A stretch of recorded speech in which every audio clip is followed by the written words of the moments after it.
our task for today is,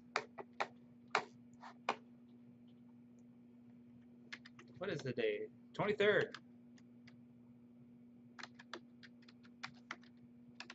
Review your drafts of your E-System requirements document and help to add content to that.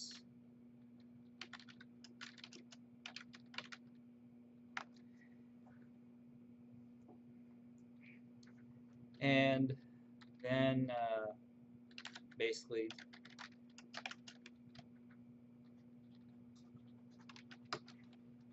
what chapter? I forgot what chapter this is in now. Chapter 10.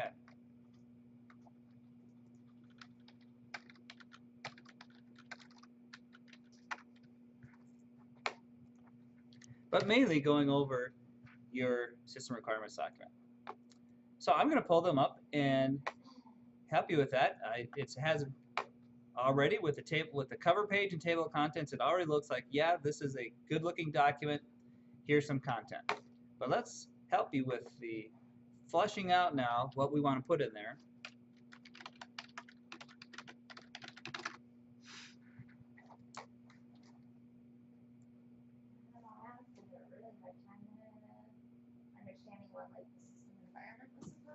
Right, and that's what I want to help you with. Yep. And it's something that it's easy to talk about, but then when it comes down to, okay, now let's specify, it's like, oh, well, I got to get, it challenges you to get more of the details and lay it out. And keep in mind, we want to explain it at the management level.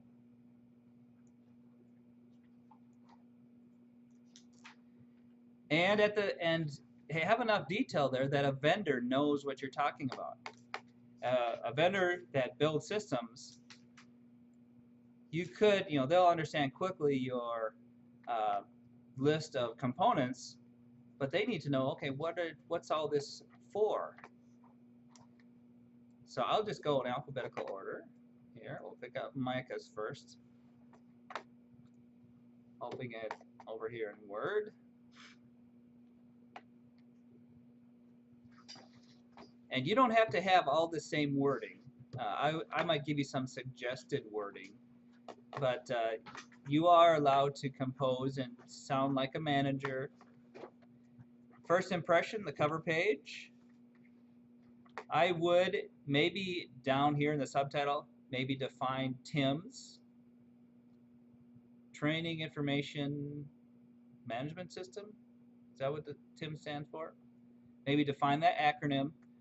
Or you could even define it on the introduction page, right here, in the executive summary. Do you want to throw it up on the main scripts? Hey! What happened here? It's on my screen. You thought I was up there. It's like that screen is frozen. What's going on here? Let's get the projector to cooperate with us here. This happened one time long ago, and I don't remember what my fix was. Alright, come back.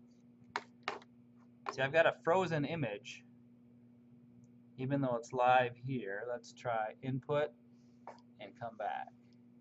Oh, menu.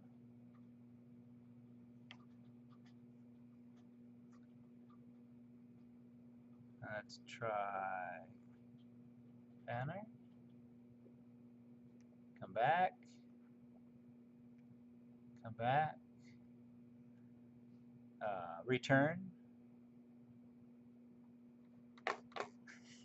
There we go. Can't explain why I did that. Okay, so in the executive summary, remember this, when we say executive summary, this is something that it may be the management already knows all this, and you think, why should I spell out what our company does? But keep in mind, we may be farming this out to an outsource. And so at the very top here, I would add, and this will go for yours, I think, as well, Hannah, is talk about our company's goals. And now I have my slow delay Microsoft again. I don't know what's going on. Company goals. And just the general, what's led up to the need for this system. And the purpose of the system.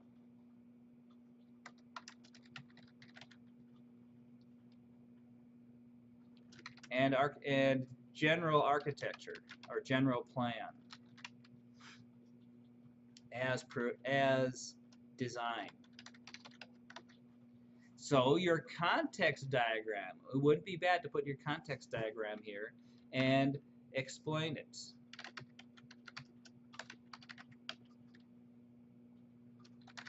Don't just throw it in there. Like this diagram shows you. No, it doesn't quite show you. It takes a little of a explanatory paragraph around your context diagram. You don't have to just have the context diagram. You could have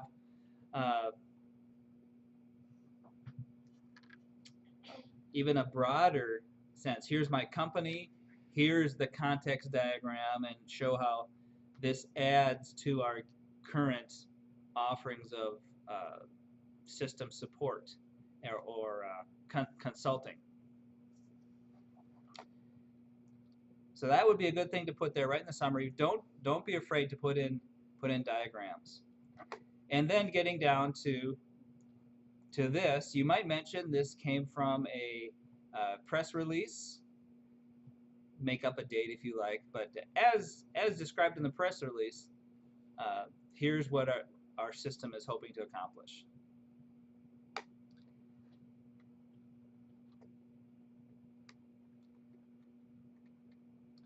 You have a good chart of revenue estimates. You might say the anticipated return on investment or projected revenue is what helped to justify this system.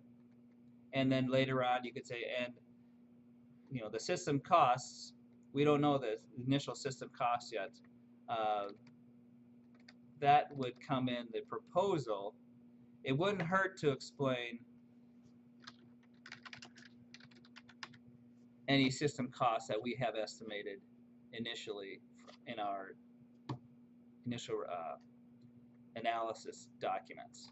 Okay, that would help make the executive summary maybe a little higher view from the trees, and then get into, okay, now here's some more details what our system wants to do.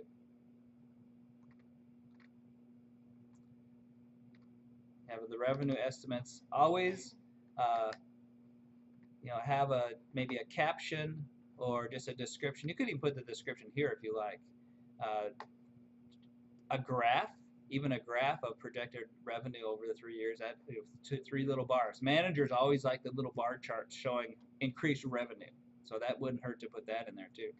Or even shrink this and put it to the side, showing anticipated, and then, oh yeah, year 10, exponential growth. They're going to be a multi-million-dollar company.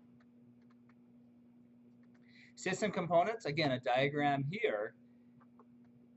Even you could even almost redo the context diagram, showing maybe letters and say, okay, that would be, well, I guess you might do a maybe just like a rough schematic of here's a box of our system, which would be our server, maybe like a network type diagram, and then these could be listed inside of the server. Here's some details about your server. Here you could maybe have another diagram showing network, the ISP, and have these details. In uninterruptible power supplies, that would be connected to both your server machine, probably running your network equipment as well. Because remember, UPS is not only served for backup power, but they also help to make sure you have clean power and help to do spike protection for lightning or things. So critical equipment, you could have that on your network equipment as well. And if you're going to upgrade your company's network to support the connection to your machine, you could have even a little diagram of the rack. Say you'd have a server on a rack, you could maybe label in a little rack diagram server, modem to Mediacom, business network. Underneath that, switches for additional network capabilities throughout the training center.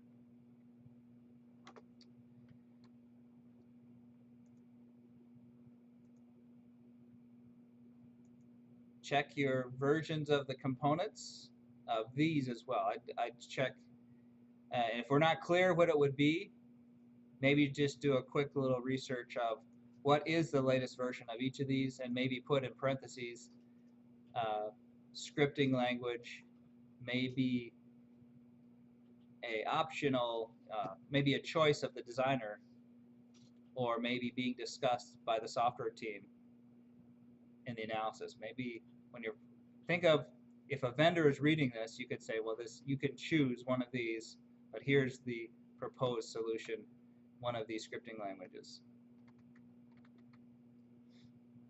And the links there, that's fine to have the links. You could even put those in appendices if they get too big, if you get too ugly of a list. Mr. Network, getting the network details there. Talking about the system environment, the idea, I like this idea, they don't need, the customers or students shouldn't have to download extra software. Interfacing with our existing system, good idea.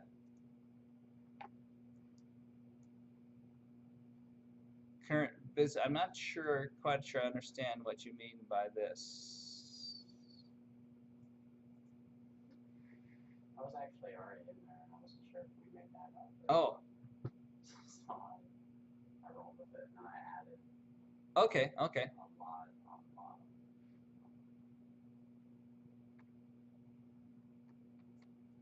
The requirements.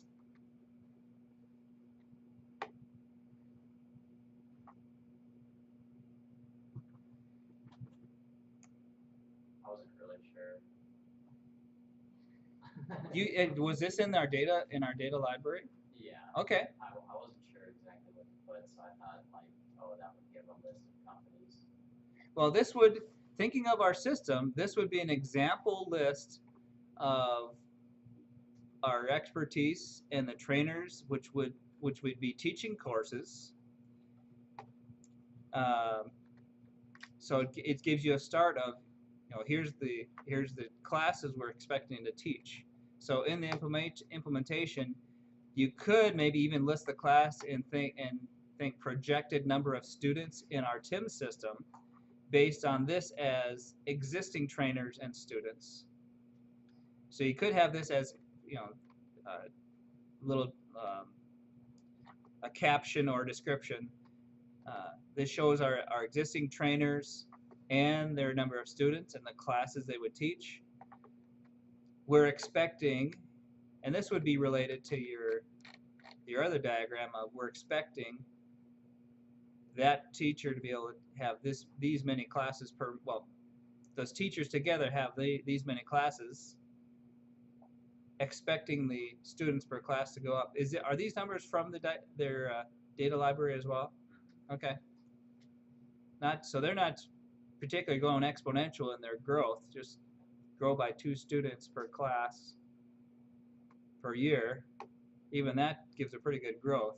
I would expect maybe more of a percentage growth where maybe it goes up by a few more the 3rd year.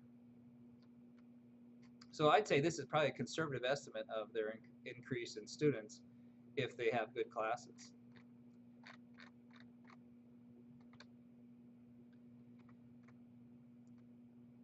And remember, in the requirements, you want as much as possible, something measurable. Can you give examples of what we're expecting there? I'm just really not sure what's supposed to go under. Like,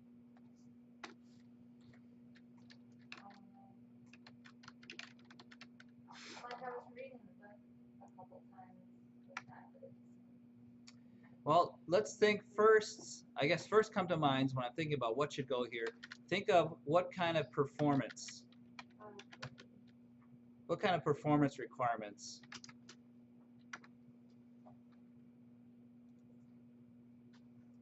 would you put on a system like this? Say you're measuring the capabilities, and we're just talking about, okay, why are we getting a server, and why can't it be an old 10-year-old server? What performance issues do we want to meet? Could we just put like stuff like we want to access the server 24/7? Right. 24/7 access to server.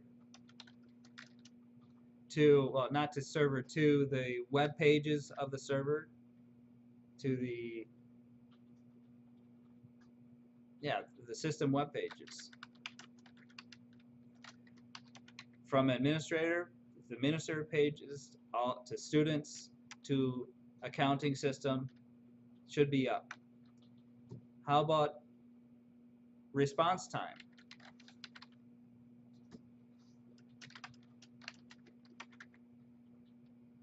Say I connect to the system. What's my maximum time it should take to refresh a page?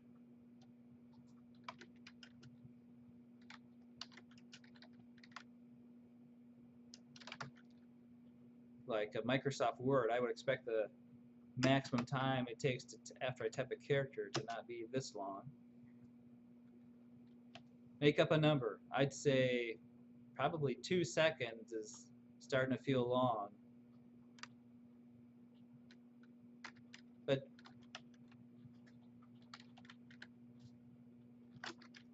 is that a reasonable response time? How about latest security updates? That's not so much performance. That would be under maybe security. Anything else for performance? Yeah, in the book I said user training requirements is where I got.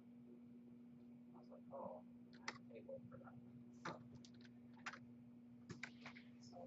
So performance requirement. How about usability? Or what's a better term? Functionality. How about functionality?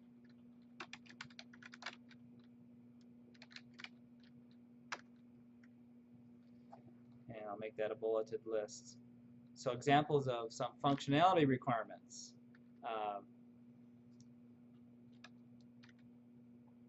Well-designed student, teacher, and admin pages. Easily navigated.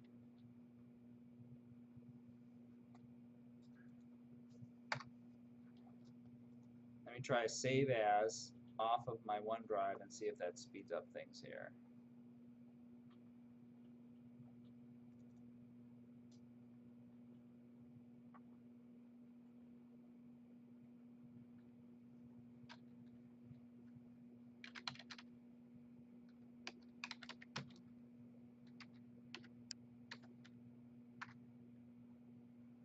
All right, I've saved it to my local disk.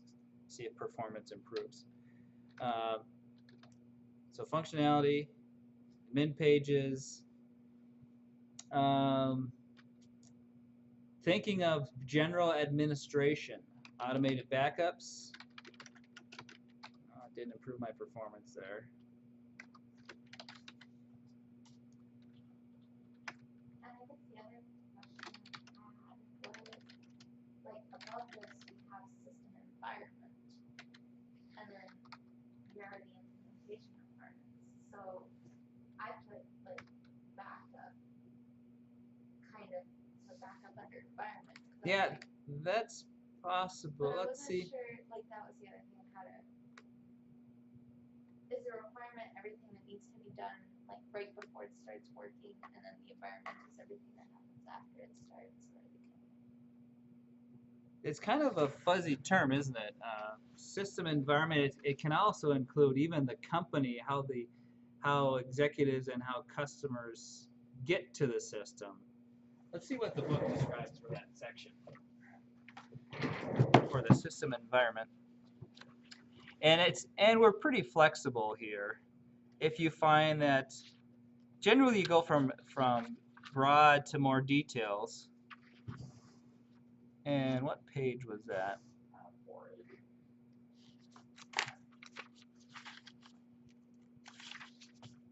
Yeah, there we go.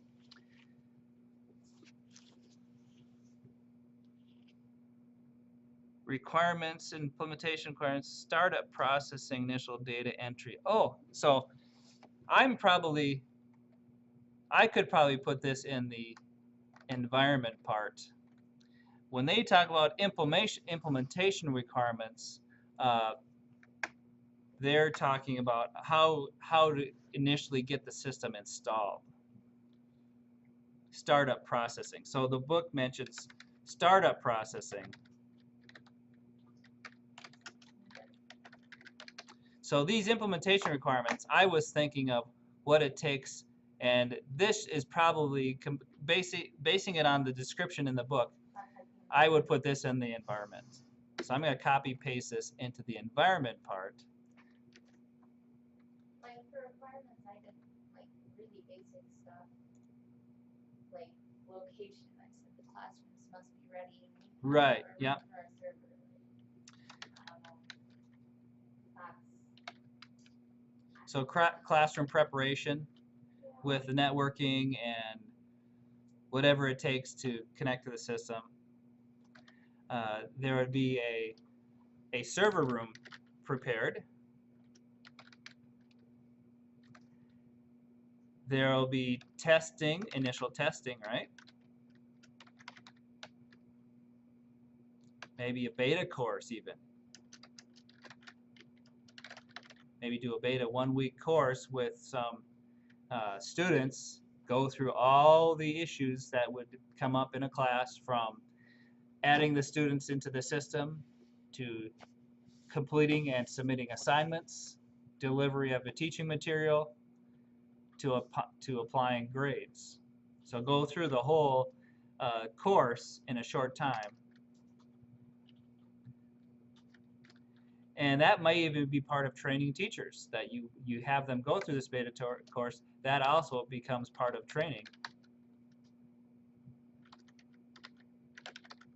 That could be combined with testing the system. In our training, in the initial training, you actually use the existing system and watch for bugs while you're training people on the system. And if you come to major bugs that would affect training, if you fix the bug, then you have to maybe do some plans to retrain. And then we have your final system that would be, hey, we've done this training already on our guinea pig teachers. Here is the final training after we fix some major problems with the system. Hopefully it's not major problems, refinements.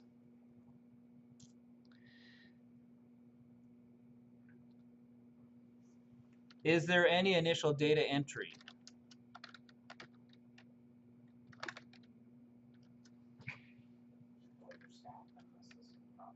Yeah, the staff in the system, teachers, admins, and course materials. We've got to have that course material prepared and ready to deliver. So I'd say that's probably the most data. Since we're not doing a upgrade of a system that we have 1,000 students in, we're not having to do that big transfer of system of information from another system, which can often be a whole project in itself, carefully transferring the old data. So at least, so I'll put maybe data entry, maybe underneath their sub items of course material,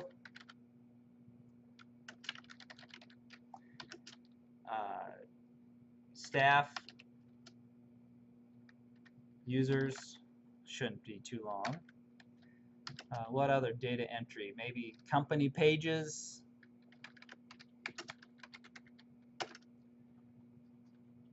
And like any good system, you want to have pages for help system, policies, documents. I'll call them resource documents. Just like our Emmaus Navigator page has a lot of resources there, there should be something available to our students as they come into our system. But those need all to be entered and tested in the system.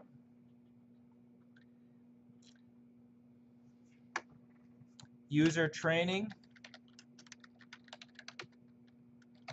Maybe specify so many hours and have a room scheduled, so a room available, scheduled time, so many hours of training expected.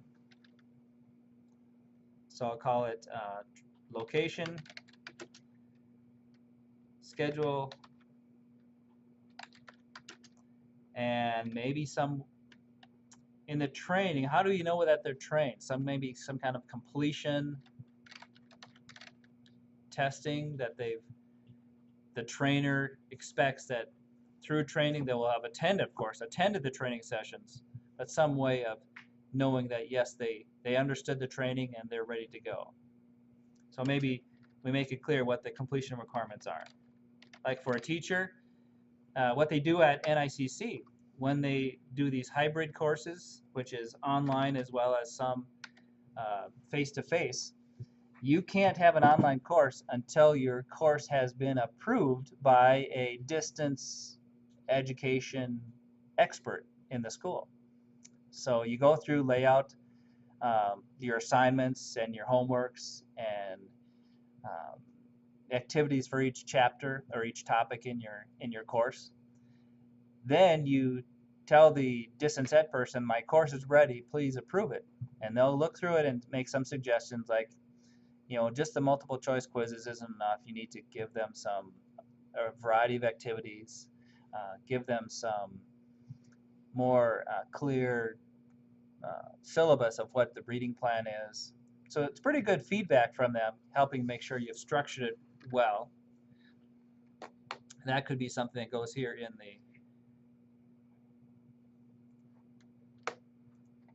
the training, that hey, they've set up their course. Something else mentioned in the book, software test plans. That may come here at some point, some way of testing the software. What do we want to test besides the users can get into the system? What other things do we need to test? Thinking of our environment and our hardware.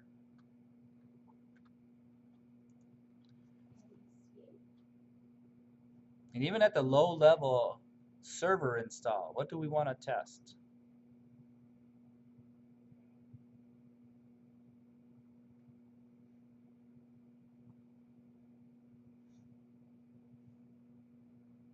It's easy to just assume this happened. This is responsibility of the system admin, and not even put it in our test plan.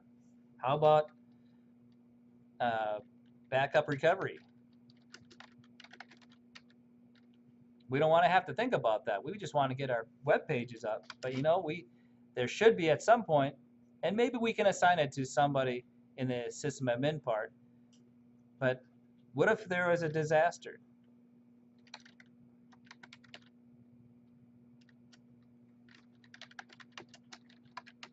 What if an update broke something in our system? Could we get back to the previous? A good test plan actually goes through that disaster and performs a backup. And with a virtual environment, this is not hard to do. You then say, okay, suppose our system were completely destroyed. From the backup that we created, can I get back to my system, and how long does it take? That would be a part of the test plan.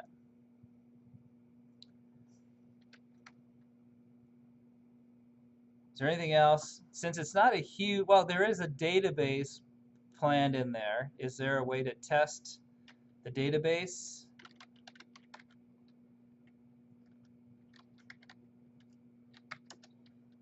I guess we could have what some people do, they'll have a set of queries or activities that they go through. A test suite, I'll call it a suite. If it's a database, they'll have a set of queries, and they will document the response time of every one of those queries.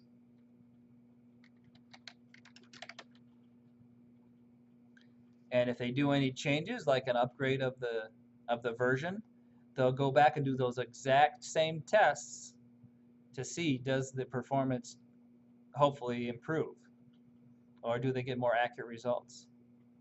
With a courseware delivery system, there's not a lot of heavy-duty testing.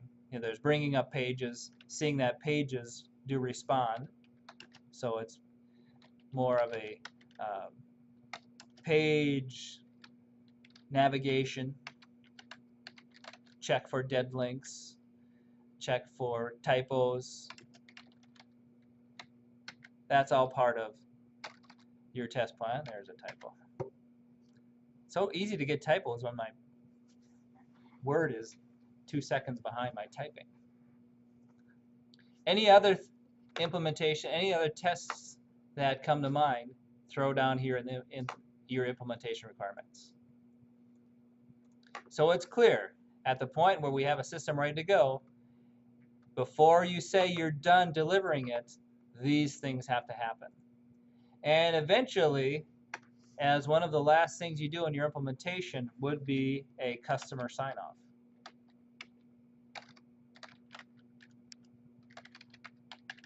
And even having a little example, here's the signature page. Here's what we expect them to sign off on when we've delivered the system. So we can say, yes, it was delivered. If we deliver it to ourselves, do we still have a customer sign-up?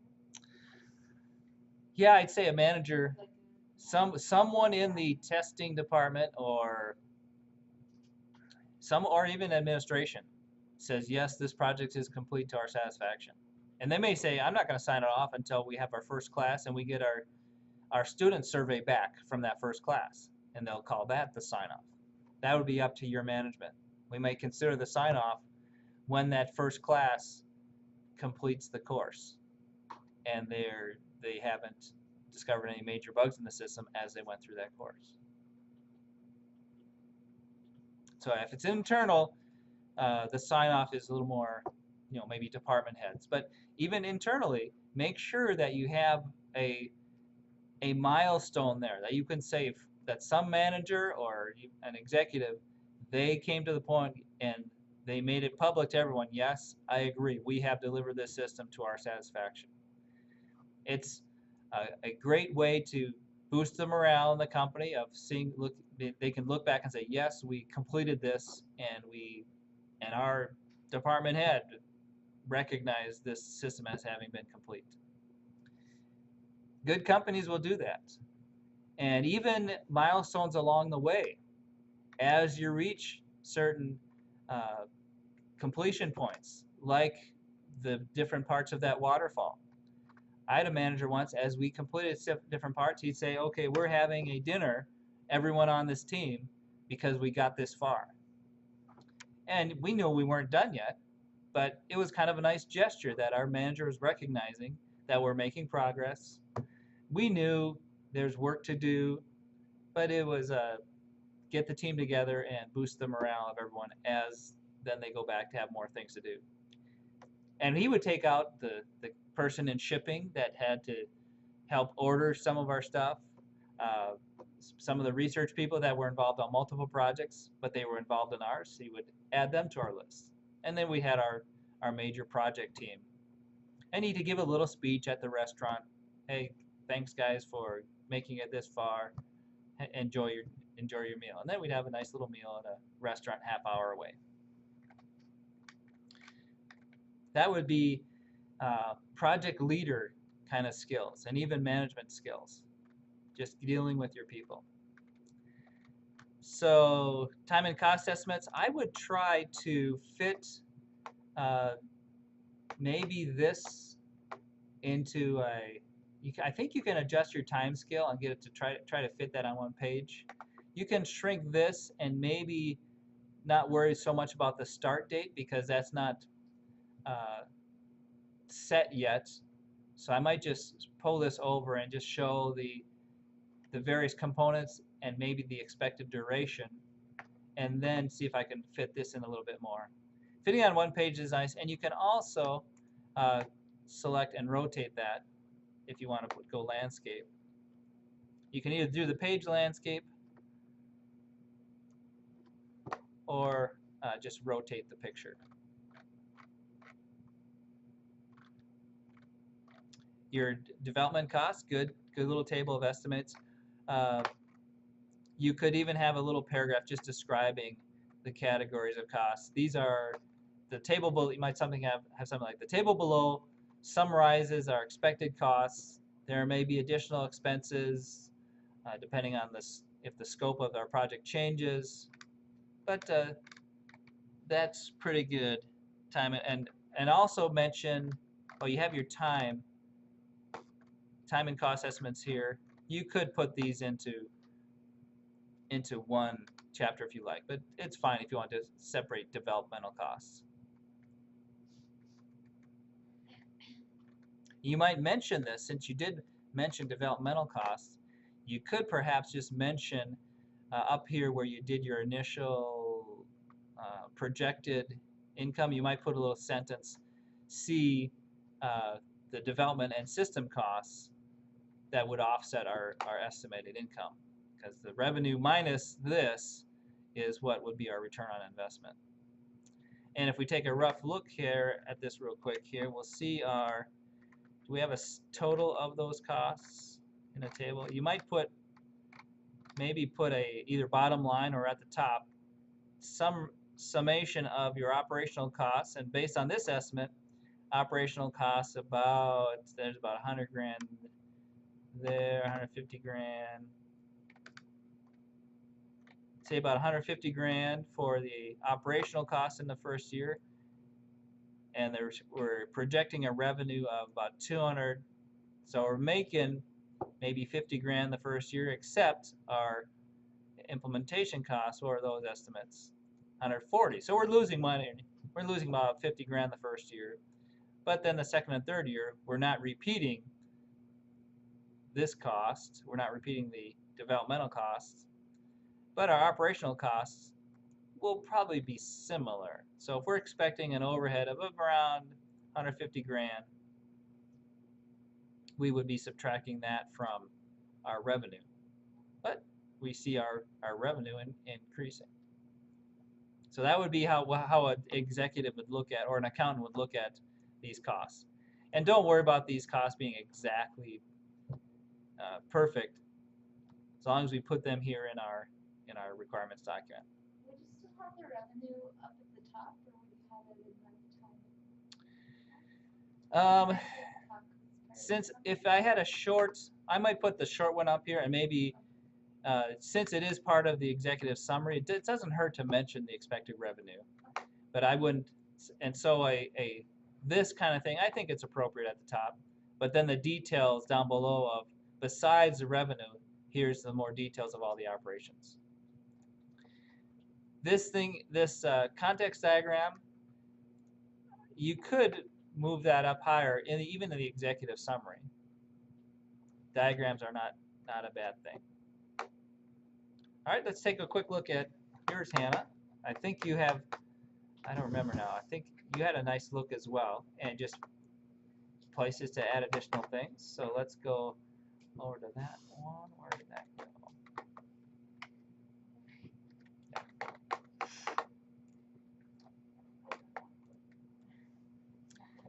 And this is fine for a draft. Is that, just having the general layout of what I'm expecting in this document. And do you see how even without anything really in there yet, the table of contents makes it look pretty nice.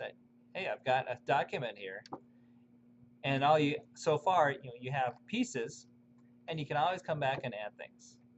So be liberal with your diagrams, as long as they're not just thrown in there, but there's a paragraph describing them. But very good, draft laying out the parts here, and putting it in different styles. Even that makes it look impressive, even though we haven't said anything except the version.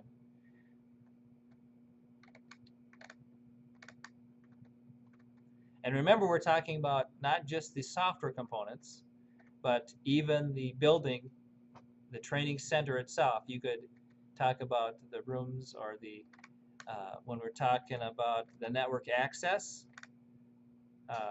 think of the ISP as could be part of your operating system, or part of general environment, if you want to call it that.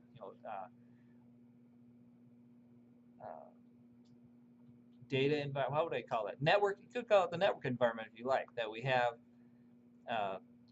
network equipment provided for the training center with an ISP, a business level service plan of so much bandwidth per month, guaranteed level, not up to, but guaranteed so much.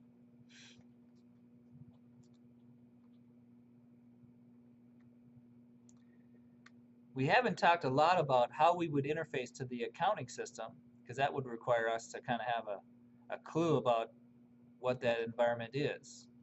We could mention that in the components, just say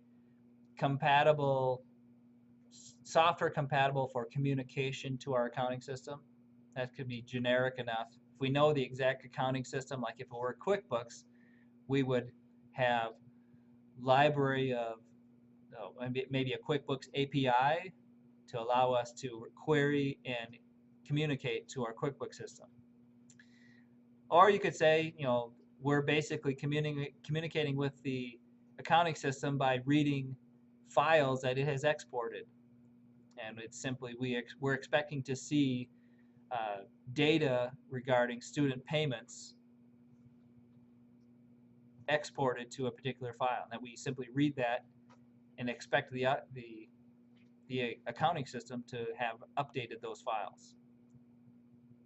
That's often a nice way to communicate with another system. You don't have to worry about software libraries and linking to code. I just read data from a particular location.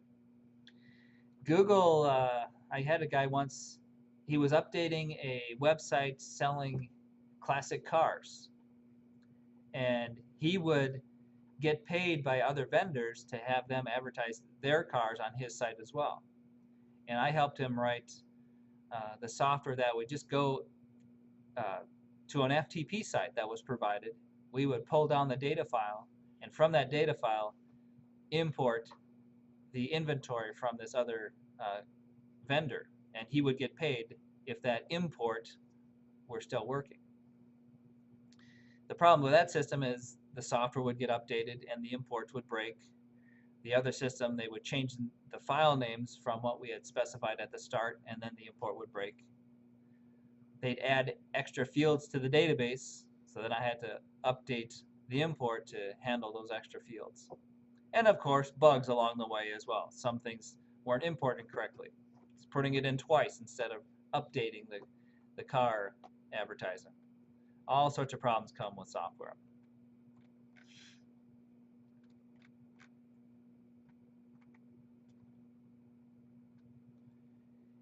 Quick, reliable, maybe put in specs for what we're expecting for performance.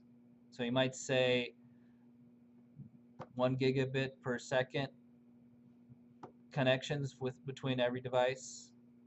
Uh, I made up stuff. Yeah.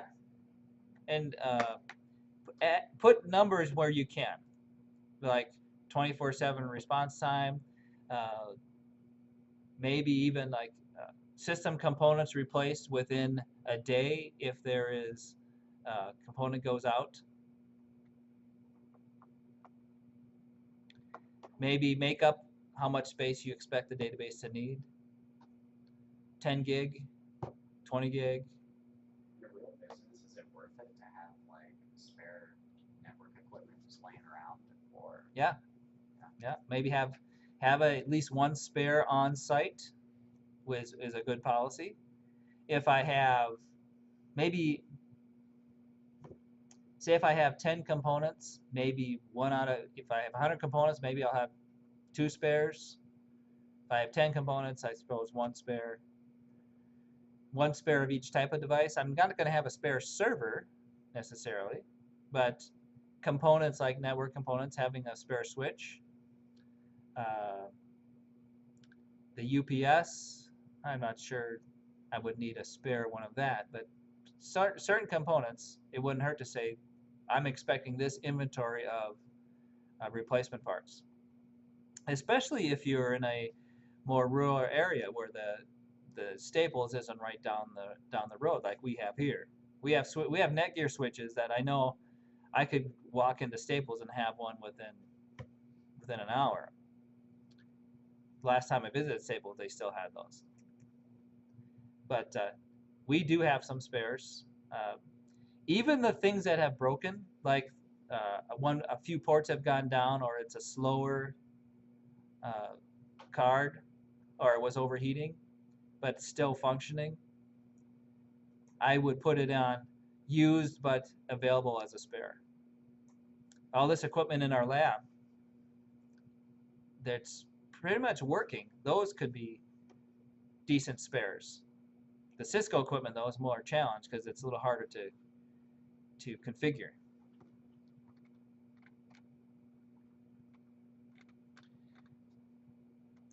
So in your time and cost, put in your Gantt charts from Ganter.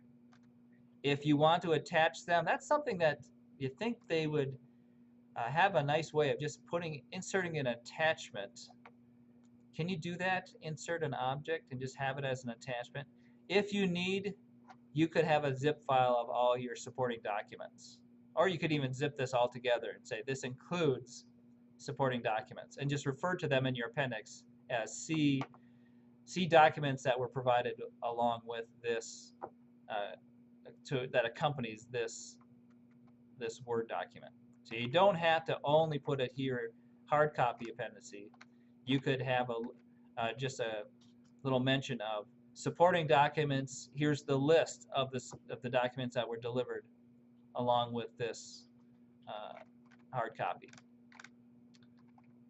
I think you can actually do an insert of an object. I saw a Excel spreadsheet once that you could attach files in it and put them in cells of a spreadsheet, but it would crash Excel half the time. So I thought I came across that once where you could actually include an object. I think you can actually include objects in your document. But my Word is responding so slow. So I think I'll give you the rest of the time to work on that. I'll look over your shoulder and give you advice. And then you can submit your final system requirements document. Make it as professional looking as you can. Where's my recording? There it is.